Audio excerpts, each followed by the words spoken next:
Very good evening.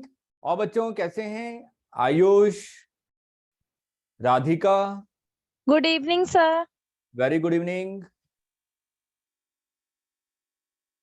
अच्छा, Vanshika, okay. Rumana Parvez, very good evening. Sumit, Muskan, very good evening to all of you. Sonia, Vanshika, very good evening बेटा। Good evening sir. Very good evening Sumit. हाँ, good evening sir. Very good evening Sonia. Purvanshi, Manu, Siddharth, very good evening to all of you. Good evening sir. Very good evening. Vansh, Muskan, very good evening. चलिए, तो maximum student join हो चुके हैं। तो देखिए, आज हम लोग क्या करने वाले हैं। आप लोग पढ़कर आए हैं, थोड़ा बहुत पढ़ा है? मनु, वेरी गुड इवनिंग बेटा। यस सर, पढ़ा है। पढ़ा है, ठीक है। तो लास्ट टाइम पे जो हम लोगों ने छोटा मोटा डिस्कशन किया था, क्या वो पार्ट क्लियर है कि फिजिक्स क्या है? Yes sir. हाँ, ठीक है। रुमाना बेटा, देखिए, जो हमारी आज तक की क्लास है, इससे पहले जो हमारी क्लास थी और आज जो क्लास हुई है आपकी, ये चीज आपको आए या आपने देखी या ना देखी, इसका कहीं पे कोई इंपॉर्टेंस नहीं है। क्योंकि अभी हमारी जो पूरी फिजिक्स है, जो हम लोग यूनिट एंड मेजरमेंट से स्टार्ट करेंगे और जब तक हम लोग 12th को पढ़ेंगे, ये पूरा पार्ट आपका 1 से लेके 11th की पूरी कंप्लीट फिजिक्स और 12th की पूरी कंप्लीट फिजिक्स है। ये सभी चीजों को मैं पढ़ लूंगा, तो फर्स्ट चैप्टर जो हमने फिजिकल वर्ल्ड पढ़ा है वो और आसानी से समझ में आ जाएगा, ठीक है। और यहां से कोई क्वेश्चन नहीं पूछा जाता कभी भी। क्लियर है बेटा? यस रुमाना, सर। ओके, ठीक है। तो इसके लिए घबराना नहीं है कि हमारा कोई छूट गया, ऐसा कुछ बताया नहीं था। हम लोगों ने सिंपल जनरल डिस्कशन किया था और आज भी हम लोग क्या करेंगे, जनरल डिस्कशन करेंगे, ठीक है। और डिस्कशन का मतलब ये होता है ना कि दोनों लोग, आप और हम दोनों लोग बातें करें। ऐसा थोड़ी ना कि मैं बोले जा रहा हूं, मैं बोले जा रहा हूं, क्या इसको डिस्कशन कहेंगे? No sir. हाँ, तो आज भी हम लोग क्या करने वाले हैं, जनरल डिस्कशन करने वाले हैं। अब अगर मैं यहां पे बात करूं, जो हमारी आज की टॉपिक स्टार्ट होगा वो है आपका scope and excitement of physics. Scope and excitement of physics. अब जैसे कि मैं स्कोप के बारे में बात करूं, तो फिजिक्स को ब्रॉडली हम लोग दो पार्ट में डिवाइड करते हैं, ठीक है। फिजिक्स को हम लोग ब्रॉडली कितने पार्ट में डिवाइड करते हैं? दो पार्ट में। एक है आपका माइक्रोस्कोपिक और एक है आपका मैक्रोस्कोपिक। अब इसी वर्डिंग पे चलते हैं, माइक्रोस्कोपिक एंड मैक्रोस्कोपिक। माइक्रो का मतलब क्या हुआ? बहुत स्मॉल ना? Yes sir. ठीक। और मैक्रो का मतलब क्या हुआ? स्मॉल से थोड़ा बड़ा, हाँ या ना? Yes sir. तो हमें यहीं पर, अभी हम लोग आगे कुछ भी नहीं पढ़ रहे हैं, मैं इसी वर्ड से मतलब निकालने की कोशिश कर रहा हूं कि स्कोप ऑफ फिजिक्स का मतलब हुआ क्या। तो आपने क्या किया कि स्कोप ऑफ फिजिक्स, फिजिक्स को आपने ब्रॉडली दो पार्ट में डिवाइड किया। एक है आपका माइक्रोस्कोपिक और एक है आपका माइक्रोस्कोपिक। अगर मैं माइक्रोस्कोपिक के बारे में बात करूं, तो मतलब कि मैं ऐसे ऑब्जेक्ट के बारे में एनालिसिस कर रहा हूं जिनका डायमेंशन क्या है, काफी बड़ा है।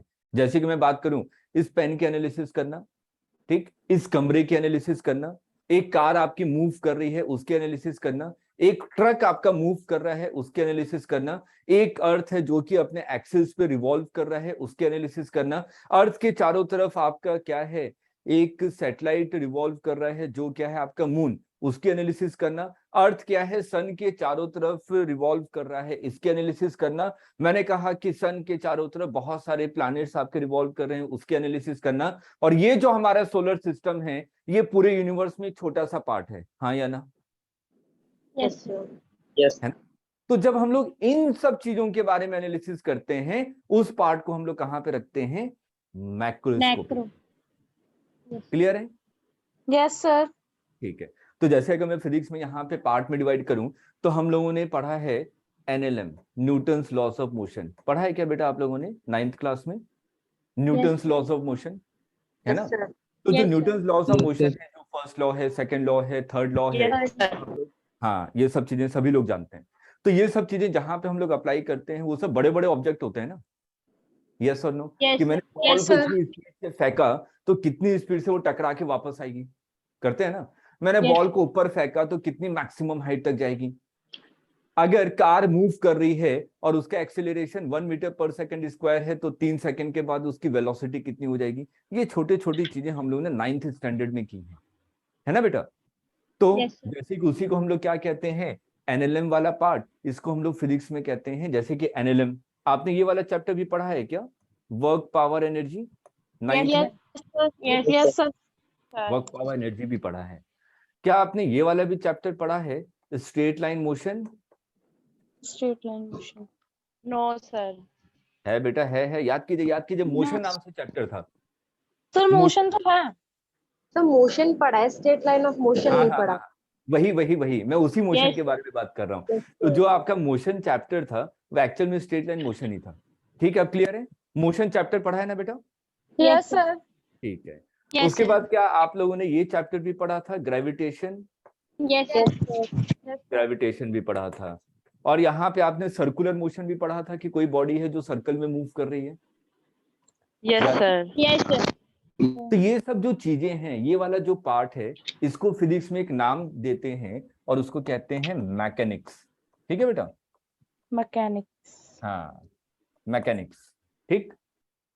उसके बाद हम लोग जब आगे बढ़ते हैं तो आपने शायद फ्लूइड्स के बारे में भी पढ़ा था, आर्किमिडीज प्रिंसिपल, ये सब पढ़ा Yes, था? sir. Yes, sir. Yes, sir. Archimedes principal पढ़ा था। उसके बाद जब हम लोग थोड़ा सा और आगे बढ़ते हैं तो हम लोग स्पेसिफिक हीट क्या होती है Yes, पढ़ा, sir. टेम्परेचर क्या होता है, बर्फ है, बर्फ आपका -10 डिग्री सेल्सियस पे उसको हीट में दूंगा तो वो आपका 0 डिग्री सेल्सियस आइस तक पहुंचेगा, फिर 0 डिग्री सेल्सियस आइस से वो 0 डिग्री सेल्सियस वाटर में कन्वर्ट होता है। ऐसा कुछ पढ़ा था क्या? नहीं? No, sir.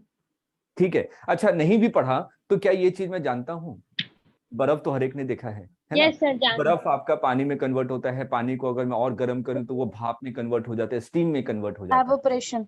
Yes, sir. हाँ, तो हम लोग इसको फिजिक्स में जो पार्ट कहते हैं इसको कहते हैं हीट एंड थर्मोडायनेमिक्स। ठीक है, हीट एंड थर्मोडायनेमिक्स।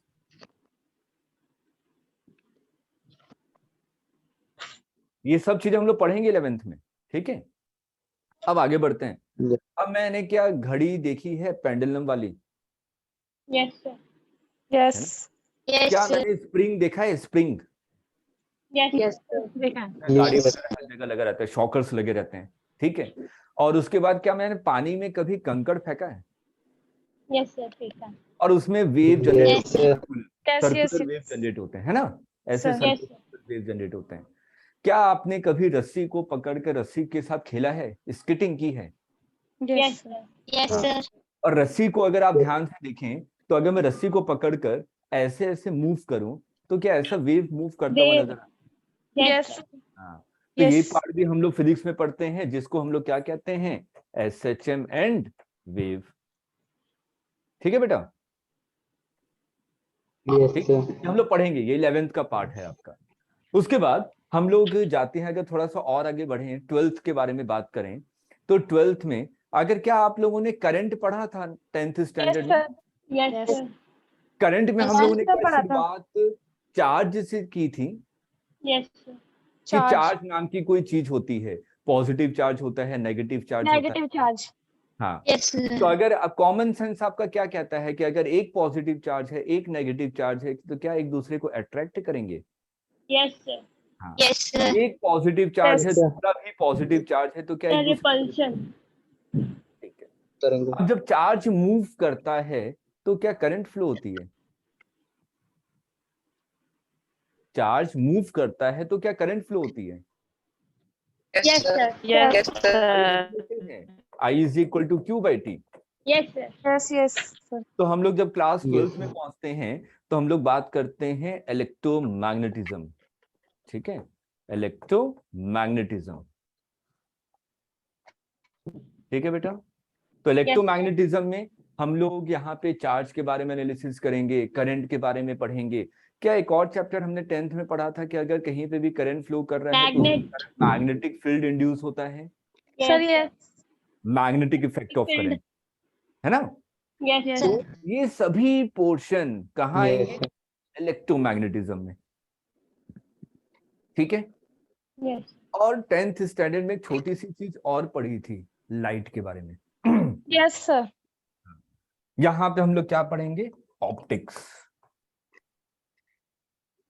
ठीक है। Yes. उसके बाद फिर हम लोग आते हैं, क्या केमिस्ट्री में हमने एटम के बारे में पढ़ा है? Yes, Yes, sir. sir. क्या न्यूक्लियस Yes, के sir. बारे में पढ़ा है? न्यूक्लियस Yes, के sir. क्या हम लोग रेडियम जानते हैं? कुछ नाम की चीज होती है, रेडियम नाम की Yes, चीज। sir. क्या वो मेरे को चमकता हुआ नजर आता है? Yes, sir. Yes. क्या मैंने यूरेनियम का नाम सुना है? Yes. Yes. और कहते हैं कि उससे कुछ रेडियो एक्टिव रेज निकलती हैं। Yes, sir. हाँ, तो ये सब चीजें हम लोग कहाँ पे पढ़ेंगे बेटा? मॉडर्न फिजिक्स में। ठीक है, Modern. मॉडर्न। अब उसके बाद क्या मैं आजकल कंप्यूटर यूज करता हूँ? Yes, sir. मोबाइल यूज करता हूँ? Yes. क्या Yes, मेरे sir. घर में इन्वर्टर लगा हुआ है? Yes. तो ये Yes, सब sir. चीजें, तो ये सब चीजें कहाँ पे आ जाती हैं? सेमीकंडक्टर डिवाइसेस एंड कम्युनिकेशन, जो लास्ट पार्ट है आपका 11th का, मतलब कि सेमीकंडक्टर डिवाइसेस। तो ये पूरी फिजिक्स है आपकी 11th और 12th की। ठीक है, इतना पोर्शन यहां तक एसएचएम तक हम लोग कहाँ पे पढ़ेंगे? क्लास 11th में। ठीक है बेटा। उसके बाद ये वाला आखिरी के जो 4 पोर्शन है, ये हम लोग कहाँ पढ़ेंगे? क्लास 12th में. अब हम लोग फिर से वापस आ जाते हैं, scope of physics. Scope of physics का मतलब क्या है आपका? 2 पार्ट में आपने डिवाइड किया, एक है आपका मैक्रोस्कोपिक और दूसरा क्या है? माइक्रोस्कोपिक। Microscopic. तो अगर मैं यहाँ पे बात करूं मैक्रो और मैक्रो के बारे में, तो मैक्रो का मतलब क्या हुआ? वहां पे मैं ऐसे ऑब्जेक्ट के बारे में एनालिसिस कर रहा हूं जिसका डायमेंशन बड़ा है। बड़ा. ठीक है, तो ये सब जितने चैप्टर हैं, मैकेनिक्स है, हीट एंड थर्मोडायनेमिक्स है, एसएचएम है, मोशन है, ग्रेविटेशन है, वर्क पावर एनर्जी है, ये सब चीजें कहाँ आ जाएंगी? Macro. Macroscopic. और इसी में तो हम लोग पढ़ते हैं Newton's laws of motion, Yes, sir. Yes, sir. Charge conservation, Yes. Tension, friction, ये सब पढ़ते हैं ना?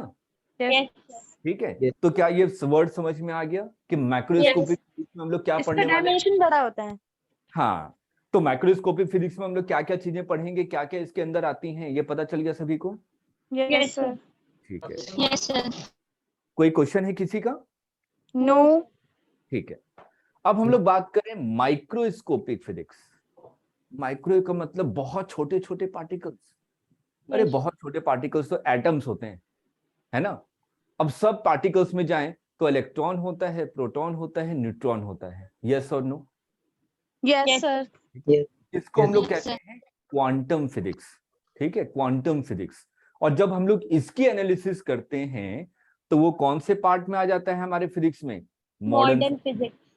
Modern physics. हम लोग atom, nucleus, radioactive element, Sir, beta rays, gamma rays, इन सब चीजों के बारे में एनालिसिस करेंगे मॉडर्न फिजिक्स में।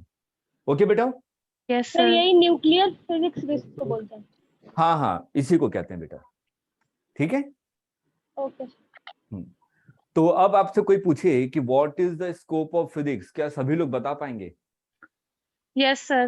ठीक है, Yes, sir. It is divided into 2 part, microscopic and microscope. Microscopic. Macroscopic में हम लोग ऐसे ऑब्जेक्ट की एनालिसिस करते हैं जो थोड़े बड़े हैं, जिनको हम लोग अपनी आंखों से देख सकते हैं। ठीक है, उसमें छोटे से छोटे ऑब्जेक्ट से लेके हमारे यूनिवर्स तक सभी एनालिसिस हम लोग करते हैं वो माइक्रोस्कोपिक में। और जब हम लोग ऐसे पार्टिकल्स में आ जाते हैं जिनको मैं अपनी आंखों से नहीं देख सकता, जो बहुत ही छोटे हैं, छोटे जैसे टीनी कि पार्टिकल्स. एटम, न्यूक्लियस, आपका इलेक्ट्रॉन, प्रोटॉन, इन सब की जब हम लोग एनालिसिस करते हैं तो उसको हम लोग माइक्रोस्कोपिक फिजिक्स में पढ़ते हैं। क्लियर है सभी को? Yes, sir. ठीक है, अब हम लोग ये सब वही सब चीजें लिखी है मैंने, ठीक है, ताकि आप लोगों को ज्यादा बुक अगर कोई नहीं भी पढ़ना चाहता तो पीडीएफ में कम से कम देख ले कि हाँ क्या क्या पॉइंट्स होते हैं। ठीक है, जो जो पॉइंट्स मैंने डिस्कस किया वही सब पॉइंट्स लिखे हैं। मैंने कहा कि क्लासिकल फिजिक्स जैसे कि मैकेनिक्स आ गया, इलेक्ट्रोडायनेमिक्स आ गया, ऑप्टिक्स आ गया, Optics आ गया, थर्मोडायनेमिक्स आ thermodynamics. गया, ये सब क्या है आपके हमारे Classical. माइक्रोस्कोपिक फिजिक्स में आते हैं। और उसके माइक्रोस्कोपिक डोमेन में क्या आ जाता है आपका? हम लोग न्यूक्लियस के बारे में स्टडी करते हैं, एटम्स के बारे में स्टडी करते हैं, उनके बीच में लगने वाले फोर्सेस के बारे में स्टडी करते हैं। कहाँ पढ़ते हैं उसको? माइक्रोस्कोपिक फिजिक्स में। क्लियर है बेटा? Yes, sir. Yes, ठीक है, sir. Yes, sir. अब हम लोग आते हैं कि अगर हम लोग, हाँ बोलिए बोलिए बोलिए बोलिए बेटा। अच्छा, अब लॉजिकली सोचिए, जो हमारा फिजिक्स का स्कोप है वो बहुत वास्ट है ना। मैं छोटे से छोटे पार्टिकल से लेके बड़े से बड़े पार्टिकल का एनालिसिस कर रहा हूँ। यस और नो? Yes. sir. ठीक है। अगर मैं Yes, कहूँ sir. कि अगर नंबर सिस्टम के हिसाब से आपको समझना है तो आप कह रहे हैं कि मैं 0 से लेके इन्फिनिटी तक जितनी भी चीजें हैं हर एक की एनालिसिस कर रहा हूँ, है ना? तो ये जो Yes. स्कोप ऑफ फिजिक्स है इसमें हम लोग माइक्रो लेवल से लेके मैक्रो लेवल Pro तक level तक हर एक चीजों की एनालिसिस हम लोग करते हैं। करेंगे। इसलिए जो आपकी स्कोप ऑफ फिजिक्स है वो क्या है? ट्रूली वास्ट, फैला हुआ है। क्लियर है? Yes. Yes, sir. अब हम लोग आते हैं दूसरे पार्ट में, physics exciting in many ways. हमारा हेडिंग क्या था? Scope and excitement of physics, यही था ना? Yes, sir. ठीक है, इसको थोड़ी देर के लिए भूल जाइए, मैं पीछे वाली स्लाइड लगा देता हूं। एक्साइटमेंट, एक्साइटमेंट का मतलब क्या होता है? बहुत ज्यादा है ना, उत्साह, उत्साह। जोश। बहुत एक्साइटेड हूं आज, मैं बहुत जोश फील Yes, कर रहा हूँ, ठीक है ना, बहुत उत्साहित हूँ। ठीक है, तो अगर आप, मैं यहाँ पे बात करूं एक्साइटमेंट ऑफ फिजिक्स, तो एक्साइटमेंट ऑफ फिजिक्स में आप कैसे कोरिलेट कर सकते हैं? मान लीजिए कि आप लिटरेचर में आपको कैसे लिखना है एक्साइटमेंट ऑफ फिजिक्स में, क्या आपके दिमाग में आएगा? जैसे बहुत हम क्यूरियोसिटी लोग चीजों रहती को है समझेंगे। चीज समझने की कि ये कैसे हो रहा है। बिल्कुल अगर सही। ट्विंकलिंग ऑफ स्टार्स हो रही तो कैसे हो रही है, हमें बहुत क्यूरियोसिटी रहती है ये सब जानने की कि क्या हाँ, कैसे हो रहा है, गाड़ी चल रही तो कैसे चल रही। ये सब। बिल्कुल बिल्कुल सही। देखिए इन्होंने बिल्कुल, मैंने पढ़ाया भी नहीं तो आपने बिल्कुल सही जवाब दे दिया। एक्साइटमेंट वर्ड से ही हमने फिजिक्स को जोड़ दिया और उसके हिसाब से मैंने इसकी एक्सप्लेनेशन दे दी कि एक्साइटमेंट ऑफ फिजिक्स का मतलब क्या हुआ, कि मेरी जानने की बहुत जिज्ञासा रहती है, क्यूरियोसिटी रहती है कि ये चीज क्यों हो रहा है, चंद्रमा पृथ्वी के चारों तरफ चक्कर क्यों लगा रही है, पृथ्वी चारों तरफ सन के चक्कर क्यों लगा रहा है। ये कई सारे ऐसे पॉइंट्स आते हैं, गाड़ी चल रही है तो चलते चलते खुद थोड़ी देर के बाद रुक जाती है, अगर फ्रिक्शन लेस सरफेस होगा तो उस पर मैं चल क्यों नहीं पाता। ऐसे बहुत सारे पॉइंट्स हैं हमारे, तो उसके जानने की क्यूरियोसिटी रहती है और क्यूरियोसिटी के हिसाब से आप लोग उस पर क्या करते हैं, रिसर्च करते हैं, उसके बाद कुछ ना कुछ एक एक लॉ बताते हैं। जैसे कि मान लीजिए आज के आप साइंटिस्ट हैं आइजैक न्यूटन, और आपके सर पे सेब गिरा और आपने बताया ग्रेविटेशन लॉ बना दिया। यस और नो?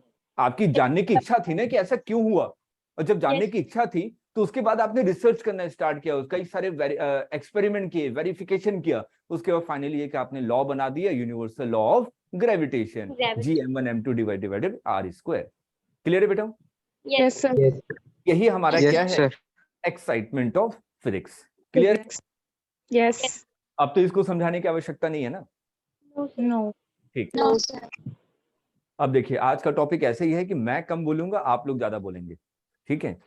अब हम लोग आते हैं कुछ फिजिक्स, टेक्नोलॉजी एंड सोसाइटी। ठीक है, हम लोग जोड़ते, ये आपके मैंने बुक से लिया, एनसीईआरटी बुक में है ये चीज। अगर मैं आर्किमिडीज के बारे में बात करूं, सबने नाम सुना है आर्किमिडीज का, है ना? इन्होंने क्या बताया था, प्रिंसिपल ऑफ बायंसी के बारे में। ठीक, तो जब प्रिंसिपल ऑफ बायंसी का मतलब क्या हुआ कि अगर आपने कहा एक बॉटल है, इसको मैं पानी में डालता हूं तो क्या ये फ्लोट करता है? Yes, sir. Yes. डाल के देखिएगा, पानी में डालेंगे तो बॉटल आपका फ्लोट कर रहा होगा। Yes, sir. तो ये सिंपल, अगर आप किसी भी ऑब्जेक्ट को लिक्विड में डालते हैं तो अपने लिक्विड को क्या करता है, अपनी पोजीशन से डिस्प्लेस करता है। यस और नो? Yes, sir. ना? तो जितना पोर्शन आपका डिस्प्लेस हुआ है उस लिक्विड का जो वेट होगा वही फोर्स अपवर्ड डायरेक्शन में लगाएगा। कौन? लिक्विड।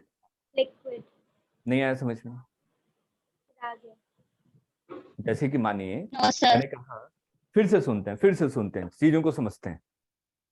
मैंने कहा ये बॉटल है, इस बॉटल को आपने हाफ पोर्शन पानी के अंदर डाल दिया और ये फ्लोट कर रहा है, ठीक है? तो इतना पोर्शन, इतने पोर्शन में जो पानी रहा होगा उसको तो इसने डिस्प्लेस कर दिया ना। Yes. तो Yes, इतने sir. पोर्शन वाला जो पानी है क्या उसका कुछ वेट होगा? Yes, sir. मैंने कहा इसका वेट कितना है, 50 न्यूटन। ठीक, तो आर्किमिडीज प्रिंसिपल क्या कहता है कि ये जो वेट ऑफ लिक्विड है जो कि बॉटल ने डिस्प्लेस किया, वही फोर्स लिक्विड इस बॉटल पे लगाएगा अपवर्ड डायरेक्शन में। आई बात तभी ये समझ? फ्लोट करेगी। तभी ये तभी फ्लोट इसमें करेगी या लगाया। तो डूब जाएगी, कई सारी चीजें हैं।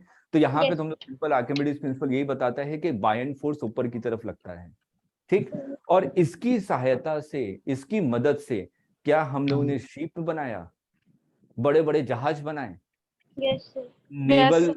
अपनी नेवल सेना खड़ी कर दी, किया ना। धीरे धीरे सोचिए, यस सर। प्रिंसिपल तो इन्होंने इतना छोटा सा दिया था कि कोई भी बॉडी अगर मैं लिक्विड में डालता हूं तो एक बाइंड फोर्स लगाता है, और इसको सोचकर आपने कई सारी चीजों की आविष्कार कर दिया, हाँ या ना। Yes, sir. सर तो ये जो आपने सोचा प्रिंसिपल ऑफ बायंसी, ये क्या था? फिजिक्स। Physics. अब आपने इससे टेक्नोलॉजी बनाई, टेक्नोलॉजी जैसे कि आपने जहाज वगैरह बना दिए, ठीक है। अब उससे क्या सोसाइटी को फायदा हुआ? Yes sir. Yes, sir. एक दूसरे से कोरिलेटेड है ना। Yes sir. ठीक। फिजिक्स से हमने नेचर को समझा, और नेचर से जो चीज हमने समझी उससे टेक्नोलॉजी बनाई, और टेक्नोलॉजी से फायदा Society. किसको है? डायरेक्ट सोसाइटी को फायदा होता है। क्लियर है? Yes, sir. अब जैसे कि आइजैक न्यूटन के बारे में बात करें। आइजैक न्यूटन ने सिंपल सी एक चीज बताई थी, यूनिवर्सल लॉ ऑफ ग्रेविटेशन। पहले इसके बारे में बात करते हैं, ये तो फिजिक्स है हमारी, ठीक। यूनिवर्सल लॉ ऑफ ग्रेविटेशन के बारे में बताया, तो हमने कहा कि अच्छा, दो बॉडी हैं तो उनके बीच में हमेशा ग्रेविटेशन लॉ लगेगा। हाँ, ये तो न्यूटन साहब ने बता दिया था। अब मैंने कुछ दिनों के बाद क्या किया, आपने क्या किया, एक रॉकेट लॉन्च किया। इतनी वेलोसिटी से रॉकेट को लॉन्च किया कि वो अर्थ के ग्रेविटेशन के कारण क्या कर रहा है, इसके चारों तरफ रिवॉल्व कर रहा है, और इसी को मैंने क्या नाम दिया? Man made satellite. ठीक है। ये सब चीजें मैं डिटेल में पढ़ाऊंगा आप लोगों को, ऐसा क्यों होता है, कैसे होता है, ठीक है बेटा। तो इससे किससे फायदा हुआ? सैटेलाइट बनने से सोसाइटी को हुआ ना फायदा। Yes sir. मैं यहाँ पे घर में बैठे बैठे टीवी देख सकता हूँ क्या? Yes sir. है ना। देखो, जो चैनल देखना है वो चैनल देखता हूँ, ठीक। तो वो कहाँ से आपके चैनल ब्रॉडकास्ट हो रहे हैं? Satellite, satellite. ठीक है। मैं क्या यहाँ से बैठे बैठे अमेरिका फोन कर सकता हूँ? Yes sir. तो वो सिग्नल अमेरिका में कैसे पहुंच रहे हैं? Through satellite. क्लियर है बेटा? Yes sir. आपने कई मर्तबा सुना होगा, अगर प्लेन वगैरह में अगर आपने सफर किया है, तो जब हम लोग प्लेन में सफर करते हैं तो हमारे मोबाइल का सिग्नल गायब हो जाता है यस सर ना। Yes sir. और मूवी वगैरह में आपने कई मर्तबा देखा होगा कि प्लेन में बंदा बैठा हुआ है और वो फोन पे बात कर रहा है। फोन पे बात कर रहा है। Yes sir. तो वो जो फोन यूज करता है वो कैसा फोन होता है? सैटेलाइट फोन, ठीक है। और जो हम लोग मोबाइल फोन यूज करते हैं, वो जो सिग्नल पास होते हैं, वो ग्राउंड में जो बड़े बड़े टावर बने नहीं रहते, एयरटेल का टावर लगा हुआ यहाँ पे जियो का टावर लगा हुआ, ऐसा होता है ना। Yes sir. तो जब हम लोग मोबाइल से बात करते हैं, वो सिग्नल कहाँ जाता है? टावर के पास। वो सिग्नल कहाँ भेजता है? दूसरे टावर को, फिर तीसरे टावर को, फिर चौथे टावर को। और मैंने कहा कि पांचवें टावर के बगल में कौन बैठा हुआ था? मुस्कान बैठी हुई थी, मैंने उनको कॉल लगाया था, तो सिग्नल उनके मोबाइल में चले जाता है, ठीक है। लेकिन जैसे ही आप एरोप्लेन में आते हैं तो वो टावर के रेस्पेक्ट में बहुत ऊंचाई पे चले जाते हैं, है ना। Yes sir. एरोप्लेन ऐसा थोड़ी ना कि 10 मीटर की ऊंचाई पे उड़ रहा है, ऐसा होता है क्या?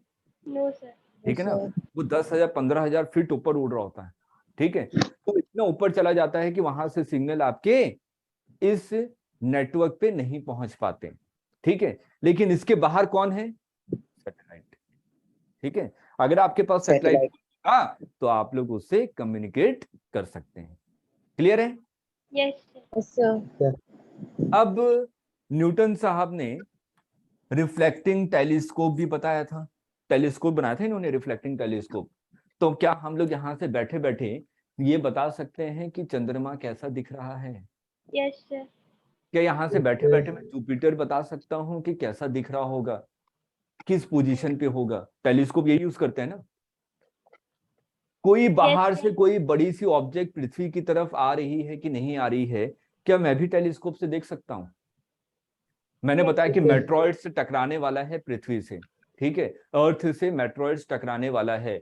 मैंने टेक्नोलॉजी डेवलप की, टेलीस्कोप, ठीक है। और उससे मैंने बताया अपने आसपास के, अपने शहर को बताया, और शहर को वैकेंट करवा दिया, तो बच गई ना मेरी पूरी society. Yes sir. Yes, sir. तो ये सब चीजें छोटी छोटी चीजें हैं, तो हर एक जगह फिजिक्स का रोल है। जैसे मोबाइल फोन के बारे में बात करूं, तो मोबाइल फोन का जब इजाद हुआ तो हमें सबसे पहले सिग्नल के बारे में पता चला, तो सिग्नल सबसे पहले हमें करंट के बारे में पता चला, करंट से पहले हमें चार्ज के बारे में पता चला, तो सब एक दूसरे से कोरिलेटेड हैं। और लेकिन ये सब चीजें कहाँ से आई? फिजिक्स से आई। फिजिक्स से हमने टेक्नोलॉजी बनाई मोबाइल फोन। क्या मोबाइल फोन से सोसाइटी को फायदा हो रहा है आज के दिन? Yes sir. घर बैठे Yes, बैठे sir. काम ले रहे हैं, इससे बड़ा फायदा होगा क्या? है ना? तो क्या Sorry, I'm back. ये पॉइंट क्लियर है? Physics, technology and society clear है यस बेटा? Sir. Yes sir. Yes, sir. कुछ ऐसे ही और बात करते हैं। अल्बर्ट आइंस्टाइन, ठीक है, इनके बारे में बताता हूं। अल्बर्ट आइंस्टाइन थे। हम लोग अभी फोटो इलेक्ट्रिक इफेक्ट को नहीं बता रहे, जब मैं चैप्टर पढ़ाऊंगा तब बताऊंगा कि फोटो इलेक्ट्रिक इफेक्ट था क्या। ठीक है, इन्होंने बताई थी थियरी ऑफ रिलेटिविटी। आपने कई मर्तबा मूवी वगैरह में देखा होगा कि टाइम मशीन है ना? टाइम मशीन पे कोई मूवी देखी है? Yes, sir. Yes sir. हाँ। सर कि कार्टून आज के जमाने में खड़ा हूं और मैं 20 साल पहले चला गया, ठीक, वहां पे चीजों को सही किया मैंने, भविष्य अपना देख लिया कि 10 साल के बाद क्या होने वाला है यस सर। है ना? ऐसी मूवी आई थी बॉलीवुड में भी, कौन सी मूवी थी? क्रिश 3 शायद, है ना? Krrish 3 yes sir. या क्रिश 2, जिसमें आपका वो अपना भविष्य देख सकता है कि हमें को ऋतिक रोशन कब मारने वाला है, देख लेता था ना वो। नहीं याद आ रहा? अच्छा, I मूवी don't वगैरह भी नहीं देखते आप लोग, सिर्फ पढ़ाई करते हैं, ठीक है? तो मतलब कि टाइम मशीन के बारे में हमने सुना है कि टाइम मशीन का मतलब है कि मैं समय से पहले भी जा सकता हूँ, समय के बाद भी जा सकता हूँ, बाद भी। ठीक है? तो ये जो थियरी ऑफ रिलेटिविटी है बेटा, इसी पे बेस्ड है और बहुत इंटरेस्टिंग है ये वाला पार्ट। मैं जल्दी किसी को बताता नहीं, लेकिन मेरे को लगता है कि शायद आपको बताऊंगा तो आप लोगों को इंटरेस्ट आएगा ये कि कैसे रिलेटिविटी थ्योरी बनाई गई है। आप लोगों को लगेगा कि मैं जब इसको समझाना स्टार्ट करूंगा तो आपको लगेगा कि आप लोग किसी दुनिया में पहुंच गए, किसी अलग दुनिया में, ठीक है? लेकिन जब नहीं बेटा, ये नहीं है वंशिका, E = mc², ये नहीं है, ठीक है? तो जब हम लोग इसको थ्योरी ऑफ रिलेटिविटी को समझेंगे तो उससे पहले मैं आप लोगों का बेस बनाऊंगा, ताकि आज मैं समझाऊं इलेक्ट्रोमैग्नेटिज्म को तो समझ में आ सकता है क्या? नहीं ना, क्योंकि उससे पहले कई सारे बेसिक चीजें जो हमें नहीं आती हैं। Yes sir. ठीक, तो जिस दिन मेरे को लगे कि हाँ अब आप लोग समझने लायक हो गए हैं, तो 1-2 घंटे में एक स्पेशल क्लास लूंगा, ताकि थोड़ा सा इंटरेस्ट बने कि हाँ थ्योरी ऑफ रिलेटिविटी है क्या। ठीक है बेटा? ओके। Yes, sir. हाँ, तो आइंस्टीन ने फोटो इलेक्ट्रिक इफेक्ट का इजाद किया था। फोटो इलेक्ट्रिक इफेक्ट क्या होता है कि जो आपकी लाइट्स हैं, आप लोग 10th स्टैंडर्ड में भी कई लोगों से सुनते होंगे कि लाइट आपके डुअल नेचर शो करता है, wave nature plus particle nature. सुना है क्या? ये तो जरूर सुना होगा कि लाइट फोटोन से मिलके बना है, हाँ या ना? Yes sir. Yes sir. Yes sir. तो ये जो फोटोन है वो क्या है? पार्टिकल्स हैं, ठीक? ये किसने बताया था? अल्बर्ट आइंस्टाइन ने। ये एक्सपेरिमेंट किया था, इसी एक्सपेरिमेंट के लिए इनको क्या मिला था? Nobel prize. ठीक है, आइंस्टीन को इसी एक्सपेरिमेंट के लिए क्या मिला था बेटा? Nobel prize. जब उन्होंने फोटो इलेक्ट्रिक इफेक्ट के बारे में बताया तो इन्होंने ये एक्सपेरिमेंट फिजिक्स बता दी इन्होंने कि फोटो इलेक्ट्रिक इफेक्ट नाम की कोई चीज होती है। मैं दिमाग वाला था, मैंने क्या बना दिया? Solar panel.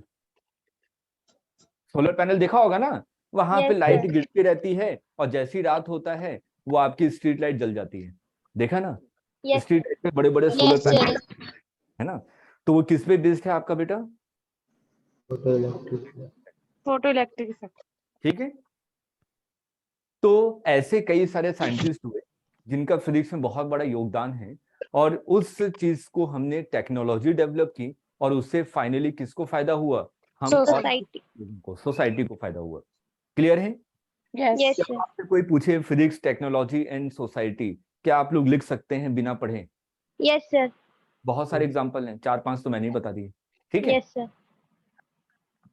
अब हम लोग आते हैं कि फंडामेंटल लॉज, Sir. कि फंडामेंटल लॉज कौन कौन सी हैं। पहला तो ग्रेविटेशन लॉ, न्यूटन साहब ने बताया था, ठीक है? ग्रेविटेशन लॉ के लिए क्या बताया था कि अगर दो ऑब्जेक्ट हैं आपके m1 m2 और दोनों के बीच की सेपरेशन अगर r है, तो इन दोनों के बीच में जो फोर्स लगेगा F = G m1 divided by R r, square. ठीक है? तो ये किसने बताया था? न्यूटन साहब ने बताया था। ठीक, तो ये तो आपका फंडामेंटली हम लोगों ने 9th स्टैंडर्ड में भी पढ़ा है। और दूसरे लॉ के बारे में बात करूं तो वो क्या है आपका? Electromagnetic force. इलेक्ट्रोमैग्नेटिक फोर्स का मतलब क्या हुआ कि अगर मैंने कहा कि दो चार्ज पार्टिकल हैं Q1 Q2 और इन दोनों के बीच की सेपरेशन R है और दोनों पॉजिटिव चार्ज हैं, तो क्या एक दूसरे को रिपेल करेंगे? यस सर करेंगे। यस इस पे फोर्स इस डायरेक्शन में, इस पे फोर्स इस डायरेक्शन में, तो इसको हम Yes, लोग sir. 12th स्टैंडर्ड में पढ़ेंगे कि Q1 Q2 divided by R square. इसको 12th में पढ़ेंगे बेटा, ठीक है? Okay Yes, sir. Yes sir. और उसके बाद आपने मैग्नेट के बारे में भी सुना है कि अगर मैं मैग्नेट को किसी कील वगैरह के पास लेके, आयरन के पास लेके जानता हूं, तो आयरन क्या करता है? इसमें अट्रैक्ट कर लेती है। अट्रैक्ट कर तो लेते वो हैं। मैग्नेटिक फोर्स, ठीक है? और नॉर्थ पोल को पास लेकर आऊंगा तो दोनों एक दूसरे को क्या करेंगे? रिपेल अट्रैक्ट करेंगे। रिपेल करेंगे। करेंगे। और नॉर्थ और साउथ को पास लेकर आऊंगा तो अट्रैक्ट अट्रैक्ट करेंगे। अट्रैक्ट तो यहाँ पर हम लोग इलेक्ट्रो मतलब कि चार्ज के बारे में भी डिस्कशन करेंगे, और मैग्नेटिक मैग्नेटिक के बारे में भी डिस्कशन करेंगे। तो ये आपका क्या है? Electromagnetic force. क्लियर है बेटा? Yes sir Yes, sir. Yes sir. ये सब चीजें कहाँ पढ़ेंगे? 12th 12th. 12th में। और इससे पहले वाली जो चीज थी इसको कहाँ पढ़ेंगे? 11th 11th में। 7. अब इसके बाद आता है आपका न्यूक्लियर फोर्स, ठीक है? न्यूक्लियर फोर्स बेटा कहाँ लग रहा होगा? न्यूक्लियस में, क्योंकि न्यूक्लियर से बना है ना, यस ठीक है? सर। तो न्यूक्लियस, जो आपका न्यूक्लियस होता है, इसमें क्या मौजूद होते हैं? Protons and Neutron. ठीक है? तो प्रोटॉन्स और न्यूट्रॉन्स मौजूद हैं, ठीक? अब लॉजिकली सोचते हैं कि ये कॉन्सेप्ट क्यों आया, ठीक है? इसका जवाब आप लोग दे सकते हैं। अच्छा ये बताइए, क्या प्रोटॉन आपके पॉजिटिव चार्ज होते हैं? Yes sir. Yes sir Yes, sir. क्या ये जो न्यूक्लियस है ये बहुत छोटा होता है? Yes sir. मैं देख पाता हूँ क्या? किसी भी एटम को देख पा रहा हूँ क्या? यहाँ पे नो करोड़ सर। नहीं नो देख पा रहा। तो अब नो ये सोचिए कि मैं एटम को नहीं देख पा रहा, तो न्यूक्लियस तो कितना छोटा न्यूक्लियस रहा होगा, यस सर। है ना? तो न्यूक्लियस बहुत छोटा है, ये बहुत छोटा न्यूक्लियस है, ये प्रोटॉन है, ये प्रोटॉन है, तो क्या इन दोनों के बीच की डिस्टेंस भी बहुत छोटी होगी, यस सर है ना? और Sir. जो Yes. फोर्स होता है वो क्या होता है? Inversely proportional to R square, ये होता है, ठीक है? यस तो सर। लॉजिकली सोचिए, अगर ये पॉजिटिव है, ये पॉजिटिव है, तो क्या एक दूसरे को रिपेल करेंगे? Yes sir. यस रिपेल करेंगे तो इन दोनों के बीच की डिस्टेंस क्या बढ़ जाएगी? बढ़ जाएगी। तो ये इतनी बड़ी हो जाएगी, क्या वो मुझे नजर आने लगेगा? No sir. Sir. अगर लॉजिकली सोचे तो ये बढ़ती जाएगी ना, ये तो फोर्स और रिपल्शन लग रहा है, फोर्स और रिपल्शन लग रहा है, तो इसका साइज क्या होता जाएगा? बड़ा होता हो जाएगा, हाँ या ना? Yes Yes, sir sir. है ना? हम तो अपने लॉजिक के हिसाब से सोच रहे हैं कि अगर ये प्रोटॉन प्रोटॉन है, दोनों पॉजिटिव हैं, दोनों पे फोर्स और रिपल्शन लग रहा है, फोर्स और रिपल्शन लगेगा तो इसका साइज धीरे धीरे क्या होता जाएगा? बड़ा बढ़ होता जाएगा, और इतना बड़ा हो जाएगा कि मैं उसको अपनी आंखों से देख सकूंगा। लेकिन ऐसा होता है क्या? No sir. नहीं। तो हमने सोचा कि इतने छोटे से स्पेस में अगर प्रोटॉन्स को रहना है तो किसी ने इसको पकड़ कर रखा होगा ना, यस सर। कि भैया दूर नहीं भागो, मैं तो तुमको पकड़ के रखूंगा। तो पकड़ के रखूंगा इसका मतलब फोर्स ऑफ अट्रैक्शन लग रहा होगा। Yes yes sir. उस नए Sir. फोर्स ऑफ अट्रैक्शन को क्या नाम दे दिया? न्यूक्लियर न्यूक्लियर फोर्स क्लियर है बेटा? Yes Yes, sir. sir. और ये आपका कब एक्ट करता है? जब डिस्टेंस क्या हो? 10⁻⁻15 मीटर के आसपास हो। 10⁻⁻15 मीटर सोचिए, 0.0000000000000000015, कितना छोटा डिस्टेंस यस सर। है ना? इतना कम डिस्टेंस होगा तभी आपका कैसा फोर्स होगा? Strong nuclear force. हमारी बात समझ में? यस सर ठीक है। और हम लोग बात करते हैं weak nuclear force. Weak nuclear force कब होता है? जब डिस्टेंस आपकी क्या हो? अप्रोक्सीमेटली 10⁻16 के आसपास, 16 ठीक है? माइनस में वो नीचे आ गया, वो पावर में जा रहा है। क्लियर बेटा? यस सर हाँ।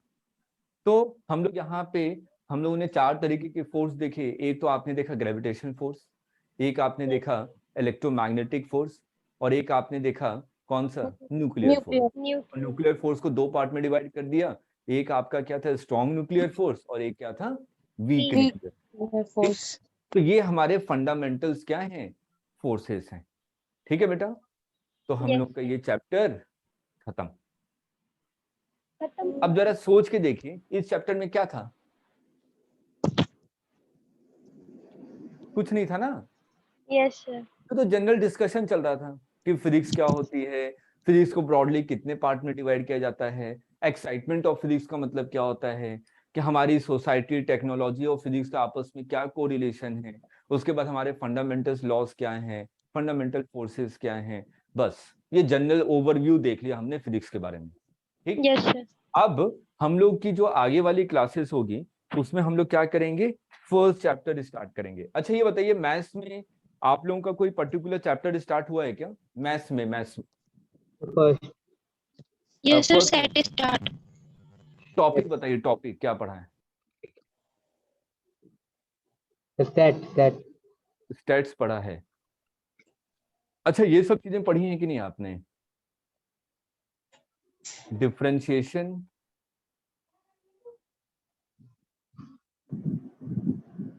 इंटीग्रेशन,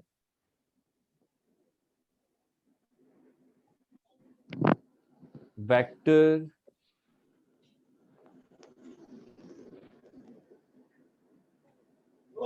ग्राफ,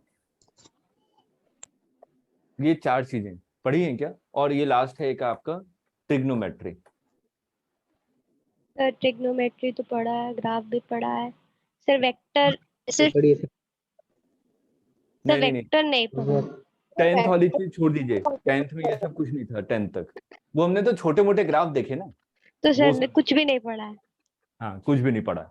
तो हमें अगर ये 5 चीजें आती हैं तभी मैं फिजिक्स को पढ़ पाऊंगा। ये मैथ्स का पार्ट है बेटा, ठीक है ना, differentiation, Yes. Integration, vector, graph and trigonometry. क्योंकि पूरे फिजिक्स में ये सभी चीजें यूज आएंगी जब भी हम लोग न्यूमेरिकल को सॉल्व करेंगे। ठीक है, जब भी हम लोग Yes, न्यूमेरिकल सॉल्व करेंगे ये सभी चीजें यूज आएंगी। तो हम लोग इसको फिजिक्स में क्या नाम देते हैं, मैथमेटिकल टूल्स। ठीक है, मैंने कह दिया कि आपको मैंने क्या भेज दिया, युद्ध के मैदान में भेज दिया। ठीक है, युद्ध के मैदान में भेज दिया और आपको मैंने बिना हथियार के भेज दिया, आप क्या करेंगे? सर कुछ नहीं। कुछ नहीं, मर जाएंगे, और क्या? है ना। सामने से Yes, बमबार्डिंग हो रही है, सामने से तलवार लेकर आ गया, अब क्या करेंगे? कुछ नहीं करेंगे, मर जाएंगे, और क्या करेंगे? Yes sir. ठीक है, तो यहां पर जब वैसे ही ये फिजिक्स क्या है, युद्ध का मैदान है। ठीक, और ये सब क्या है, हथियार। टूल्स हैं, हथियार हैं। तो युद्ध के मैदान में ये हथियार आपको पता होने चाहिए कि तोप क्या होता है, रॉकेट को कब लॉन्च करना है। पता चला कि आपको मैंने एक छोटी सी चाकू दी थी और एक बड़ा सा तलवार दिया था, ठीक, और आपको क्या करना है, मक्खी को मारना है। तो आप चाकू से मार सकते हैं कि तलवार चलाएंगे वहां पे? चाकू। चाकू ना, कोई आदमी खड़ा होगा तो उसको तो सामने से चाकू मारेंगे ना। Yes sir. अब इतनी बड़ी तलवार है, आदमी आपके बगल में खड़ा है, तो तलवार को इतना बड़ा उठाएंगे, पीछे घुमाएंगे, फिर उसको मारेंगे? ऐसा नहीं करेंगे, वहां पे चाकू यूज करेंगे। यस ठीक सर। है, कोई आदमी दूर है तो उसको तलवार से थोड़ी ना मारेंगे, बंदूक चलाएंगे। ठीक है, Yes, कोई sir. आदमी 20-25 किलोमीटर दूर है तो वहां पे बंदूक थोड़ी ना चलाएंगे, वहां पे तोप चलाएंगे। ठीक है, यही सब काम कहाँ पे करना है, हमें फिजिक्स में करना है। तो हमें उसके लिए 5 हथियार पता होने चाहिए। ठीक, 5 हथियार के बारे में आपको बता दूंगा, और कब किसको कैसे यूज करना है, इसमें पारंगत कब हासिल होगा, जब हम इसकी बहुत प्रैक्टिस करेंगे। ठीक है बेटा, Yes, sir. तो अभी मैं सिर्फ हथियारों के बारे में आपको बताऊंगा कि कौन से हथियार क्या क्या हैं और किसका क्या क्या यूज होता है। तो जितनी चीज मैं बताऊं उसको आपको सिर्फ याद रखना है। डिटेल में कौन पढ़ाएगा? मैथ्स वाले सर। मैथ्स वाले सर। ठीक है, बायो वाले सर, एक बच्चा मेरे से पूछ रहा है कि बायो वाले सर क्या पढ़ाएंगे। बेटा बायो वाले सर तो आपको बायोलॉजी पढ़ाएंगे। तो सर बायो वाले स्टूडेंट क्या करेंगे फिर? बेटा जो आपके जो बायोलॉजी वाले, मैं इतनी मैथ्स पढ़ा दूंगा ताकि आपको फिजिक्स में कहीं पे भी प्रॉब्लम नहीं आएगी, चाहे ओके आप सर। मैथ्स के स्टूडेंट हो चाहे बायो के स्टूडेंट हो। ठीक है, दोनों लोगों के लिए ये चीज आनी बहुत इंपॉर्टेंट है, नहीं तो मैं फिजिक्स को सॉल्व नहीं कर पाऊंगा बेटा। Okay sir. ठीक है, तो जिनको आपको आईडी नहीं मिली है टेलीग्राम की, उनको मैं सेंड करवा देता हूँ आज। ठीक, तो चलिए आज हम लोग स्टार्ट कर देते हैं मैथमेटिकल टूल्स। जितने लोग बीच में गायब हो गए ना, उनको लगे कि अरे आज तो फिजिकल वर्ल्ड है, ये तो मेरे को आता ही है, उनके लिए नुकसान होने वाला है। अब उनको फिर रिकॉर्डेड लेक्चर देखना पड़ेगा। हेडिंग डाल लीजिए मैथमेटिकल टूल्स।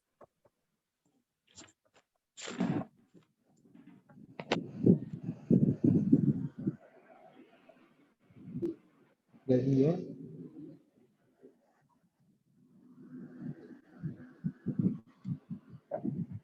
मैथमेटिकल टूल्स में हमें क्या क्या चीजें पढ़नी है? Trigonometry,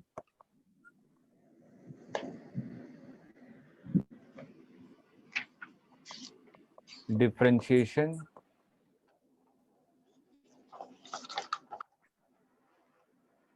integration,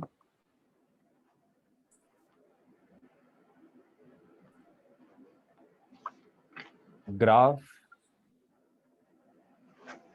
and fifth one vector. Vector वैसे आपके थर्ड चैप्टर में ये वेक्टर पढ़ाया भी जाएगा, ठीक है, तो मैं इसको उसी समय पढ़ाऊंगा। थर्ड चैप्टर में है फिजिक्स में वेक्टर वाला पार्ट, ठीक है बेटा। Okay sir. चलिए, ओके तो सबसे पहले हम लोग ट्रिग्नोमेट्री के बारे में बात करें। तो अगर मैं ट्रिग्नोमेट्री के बारे में बात करूं, तो क्या आपने एंगल नाम की कोई चीज सुनी है? Yes yes sir. Yes, angle sir. सबने सुना है, वेरी गुड। अब एंगल हमेशा कैसे मेजर करते हैं? या आपने कहा एक्स एक्सिस है या आपका वाई एक्सिस है, ठीक।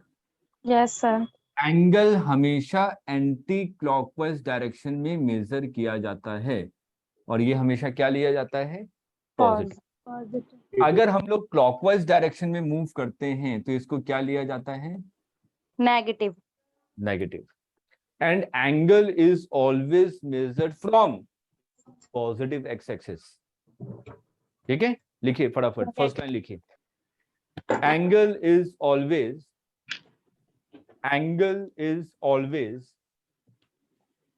measured from positive x axis।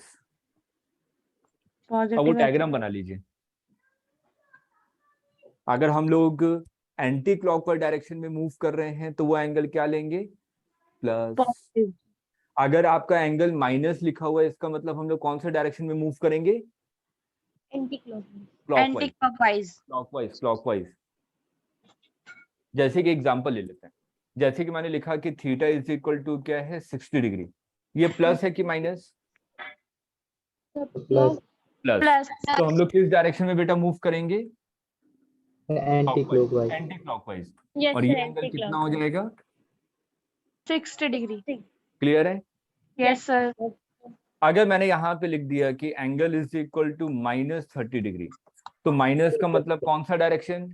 Anti-clockwise. Clockwise. तो क्लॉकवाइज डायरेक्शन में आप कितना मूव किए?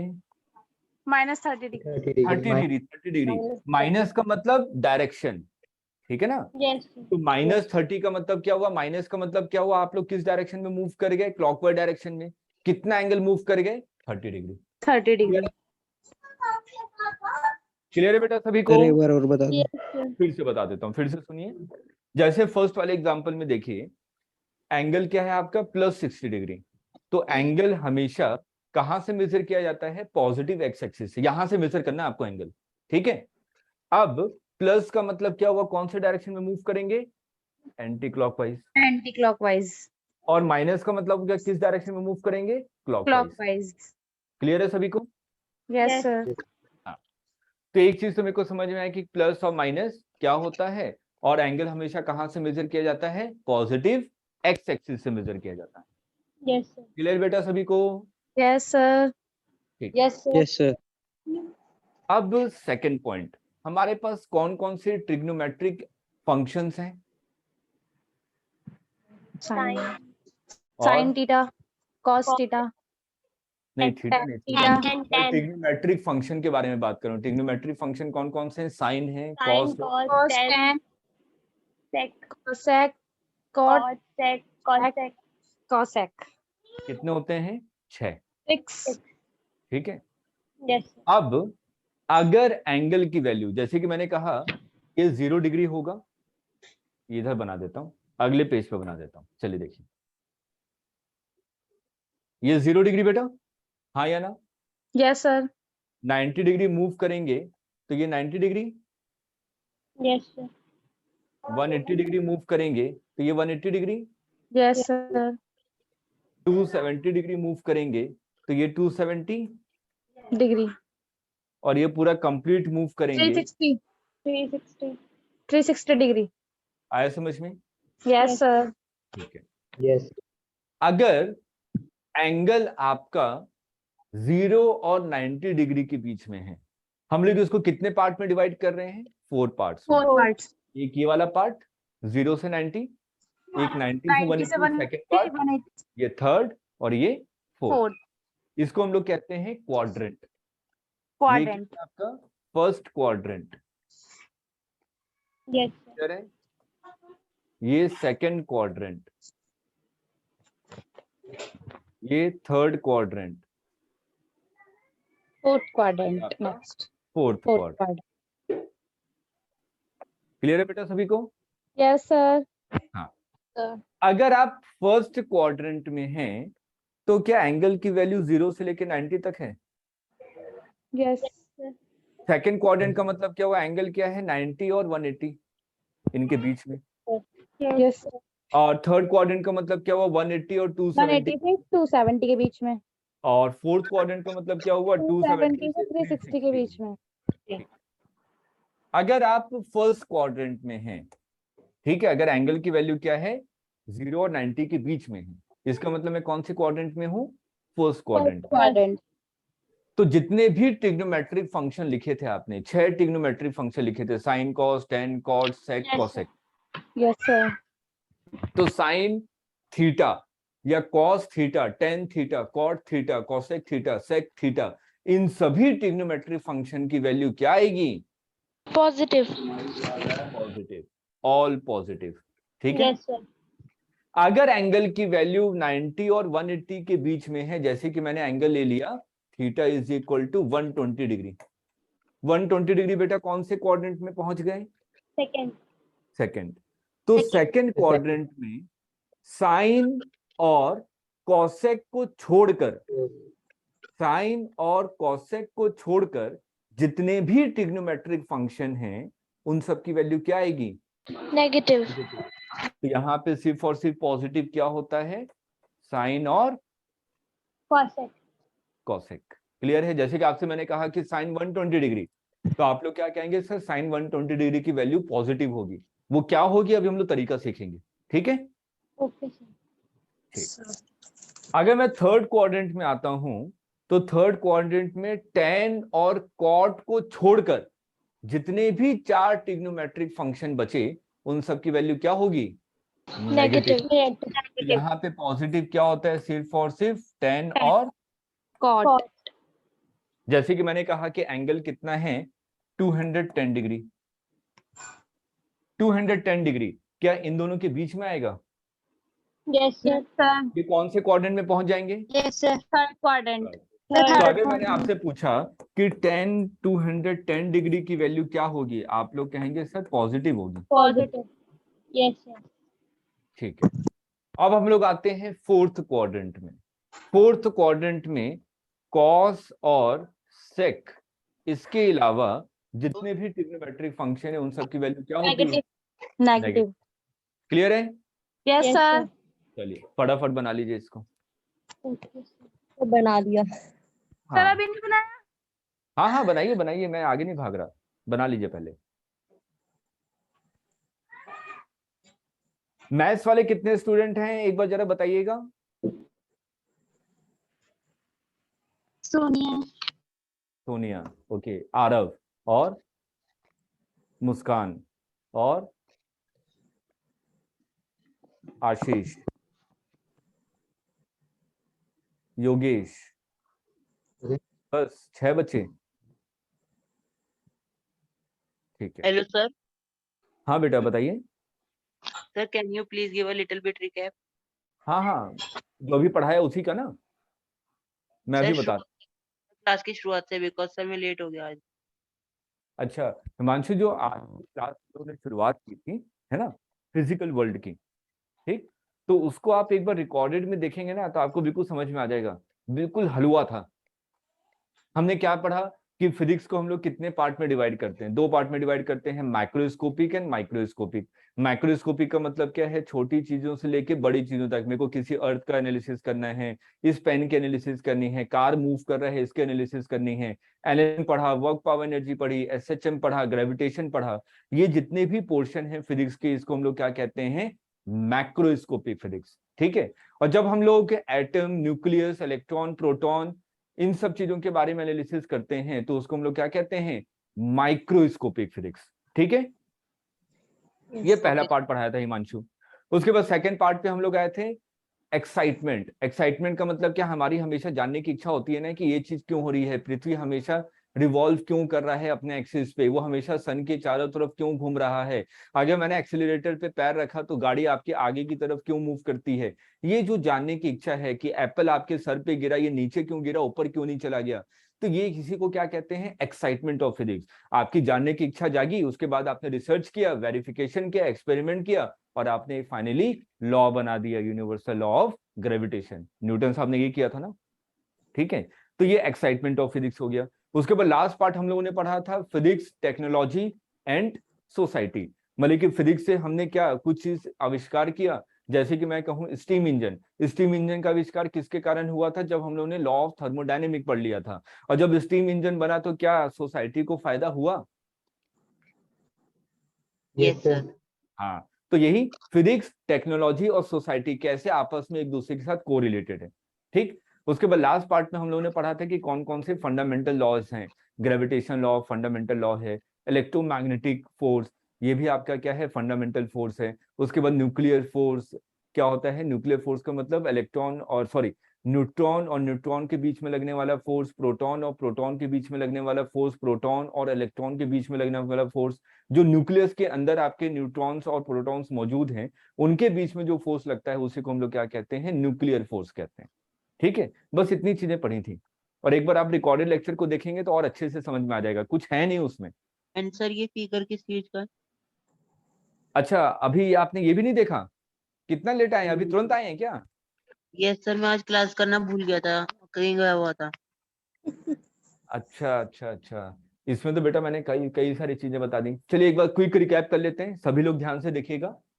यहाँ पे सबसे पहले हम लोग बात करें ट्रिग्नोमेट्री के बारे में। तो ट्रिग्नोमेट्री में हमने 6 फंक्शन सुने हैं, साइन, कॉस, टेन, कॉट, सेक, कोसेक। ठीक है, और हमेशा इसके साथ क्या आता है, एंगल आता है। यहाँ पे हमेशा थीटा लिखा रहता है ना, yes sir. Cos 30, sine 30, cosec 60, 45, ये सभी क्या एंगल है। तो हम लोग हमेशा क्या बनाते हैं, एक्स एक्सिस और वाई एक्सिस बना लीजिए। एंगल हमेशा कहाँ से मेजर किया जाता है, पॉजिटिव एक्स एक्सिस से। अगर थीटा पॉजिटिव दिया है तो हम लोग एंटी क्लॉकवाइज डायरेक्शन में मूव करेंगे, अगर थीटा की वैल्यू नेगेटिव दी है तो किस डायरेक्शन में मूव करूंगा, क्लॉकवाइज डायरेक्शन में। ठीक है, इसको आपने 4 पार्ट में डिवाइड कर दिया, ये फर्स्ट पार्ट, ये सेकंड पार्ट, ये थर्ड पार्ट और ये आपका फोर्थ पार्ट। तो अगर एंगल 0 से 90 के बीच में कुछ भी है तो हर एक ट्रिग्नोमेट्रिक फंक्शन की वैल्यू क्या आएगी, पॉजिटिव आएगी। अगर थीटा की वैल्यू 90 और 180 के बीच में कुछ भी है तो हर साइन और कोसेक को छोड़कर हर एक फंक्शन की वैल्यू क्या आएगी, नेगेटिव आएगी। थर्ड क्वाड्रेंट में कौन पॉजिटिव होता है, टेन और कॉट, और फोर्थ क्वाड्रेंट में कौन पॉजिटिव होता है, कॉस और सेक। घबराइए मत हिमांशु, घबराइए मत। क्या थोड़ा सा समय निकाल के रिकॉर्डेड लेक्चर को देख सकते हैं आज आप? यस सर, देख लूंगा। हाँ, तो वो चीज समझ में आ जाएगी। ठीक है ना, मैं फिर से उतनी चीजों को पूरा डिटेल में पढ़ाऊंगा तो थोड़ी सी परेशानी हो जाएगी दूसरे बच्चों को। ठीक है बेटा? जी सर। ठीक, चलिए ये चीज तो हमने देख ली। एक चीज, अगर आप वर्टिकल लाइन को देखें, ये आपकी वर्टिकल लाइन है। वर्टिकल लाइन पे कौन कौन से एंगल हैं? 90 and 270. 270. ठीक है, तो जो वर्टिकल एंगल्स हैं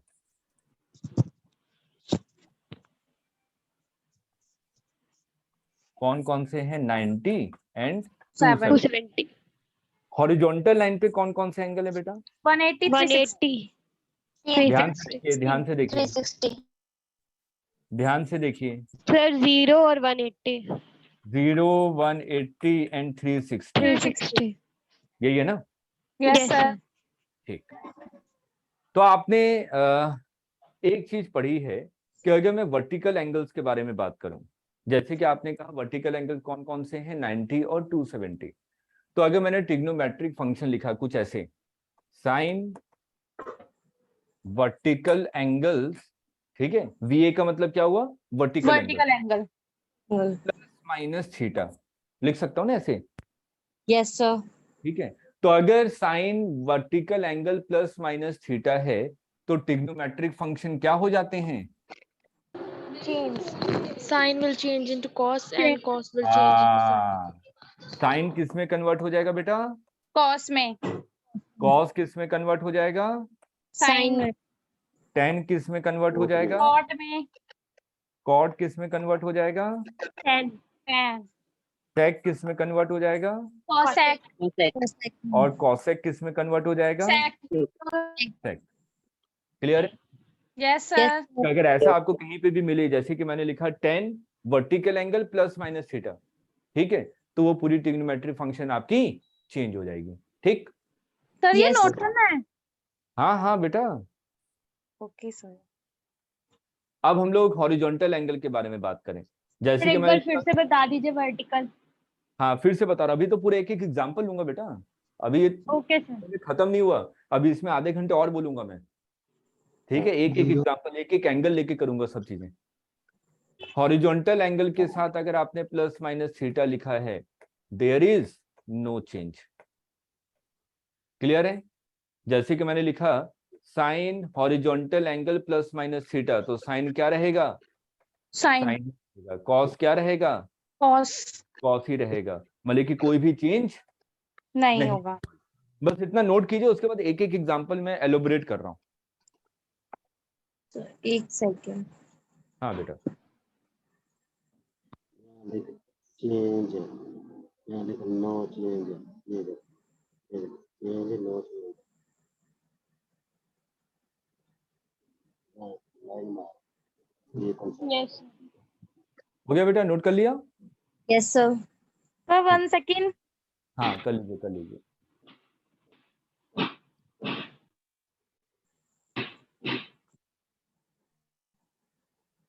सर हो गया। ठीक है, अब सभी चीजों को ध्यान में रखना है, जितनी चीजें पढ़ाई हैं। अब देखते हैं कितनी चीजें आपके दिमाग में हैं। बस एक छोटा सा एग्जांपल लेते हैं। मैंने लिखा साइन 90 माइनस थीटा, पहले समझिएगा उसके बाद आंसर दीजिएगा, पहले समझिए। जब Yes, भी sir. ये पूरा क्या है बेटा, एंगल है, ये एंगल है ना, यस सर।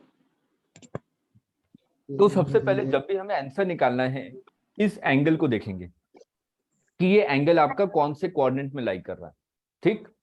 90 में से अगर मैं कोई चीज सब्ट्रैक्ट करता हूं तो क्या वो 0 और 90 के बीच में आएगा, yes sir. Yes, sir. First quadrant में। हाँ, तो ये कौन सा कोऑर्डिनेट हो गया बेटा, सब फोर्थ में भी जा सकता है अगर नेगेटिव होगा।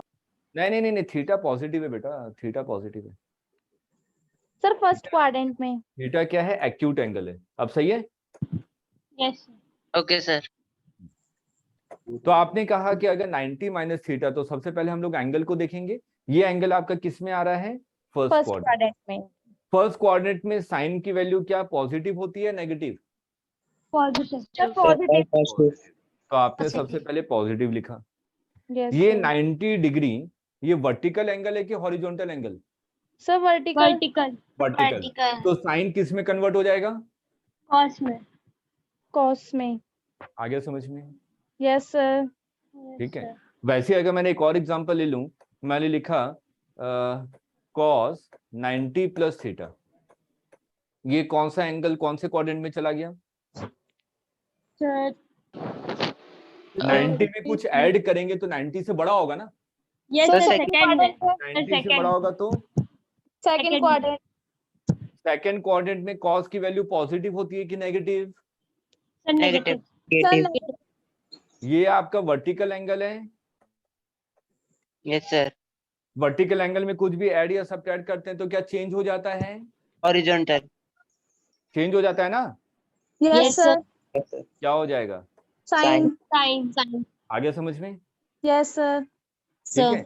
तो नेक्स्ट क्लास में हम लोग क्या करेंगे, ऐसे ही बहुत सारे एग्जाम्पल करवाऊंगा। आज तो 2 करवाए हैं ना, उस दिन कम से कम 30-32 करवाऊंगा, ठीक सर है। ये जो एंगल आपने बोला 90 प्लस थीटा और माइनस थीटा, मतलब ये 90 को देख के करेंगे। जैसे यहाँ पे अगर 270 हाँ, होता तब भी वर्टिकल में, अगर यहाँ पे बिल्कुल 180 होता तो मतलब हॉरिजॉन्टल हो तब जाता नहीं है। होता। हाँ बिल्कुल सही बेटा, बिल्कुल सही, ठीक है।